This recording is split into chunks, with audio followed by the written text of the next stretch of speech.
I have not really been vocal, I have just been factual.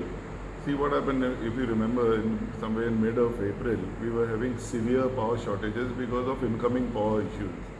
And in that, when Mr. Davlikar took over as power minister, he actually went out of his way to help us, get the additional power, but with the industry supporting him in terms of paying for that additional power. But he really helped us in by working overtime, both he and the chief electrical engineer. Now, in the beginning, at that point of time, some of the industry stakeholders had a resistance to why we should pay extra. It's a government's responsibility. But somehow Kochkar and all of us managed to convince them, and everyone came on board. But unfortunately, if you see in the last 1.5 month, what has happened is, the incoming power problem is solved. But now there are constant daily shutdowns. Even here now in Sankwal, Verna, every now and then I get calls. But what is the reason? There's a shutdown. 4-5 shutdowns a day. Now people think like, why should we pay extra? They feel cheated. Now this is not related to incoming power. It is the quality of infrastructure. And coincidentally, just before Mr. Davlikar took over, we as Verna Industries Association had given a representation to the Power Secretary, on improving the infrastructure at Verna. Now if you see at Verna, we've got 3 major transformers, 40, 40 and 50, which makes it 110 MVA. Now, and they are nearly 20 plus odd years old.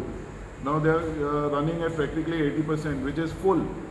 Now if God forbid something goes wrong, and one of the transformers fails, we are dead. Actually dead, because Verna caters to Zuari Nagar and Vasco. So which means whole of Vasco will go down. So now what will happen? Then there's nothing happening in getting a new transformer. But just yesterday or day before, I heard that finally the government has tendered for refurbishment of a old transformer they had in Tibin for putting as a backup in Verna. But that again will take at least 2 to 3 months. So till then what happens? Definitely we need a better quality and more power. But there are different ways to do it. I think Kochkar, I have not gone into the details, but Kochkar had suggested to them of using the old line without destroying much of the forest area, which is a good solution. Now another thing which the government is doing and probably can do is promote a lot of renewable energy. There's JEDA has got a lot of incentives going on. So if they do, that's what, if JEDA, Power Department all mixed together, they make a holistic plan, Goa can come out of it. So tapping solar energy is the next. It is very good option. It's a viable option. Because again, indirectly what happens, though we say power, finally power generated through thermal. Thermal means coal. So for the environment it is not good in the end. So only thermal, only solar, then renewable energies, hydro. These are actually the ways you can conserve the environment. Options like solar, windmill or all that. Windmill may not help in Goa, but solar can definitely help. Thanks. But see, we are paying extra for getting good quality incoming power. That the government has solved. We can't take, it's a two-pronged decision. That the government has solved. But problem is the distribution infrastructure is not supporting it.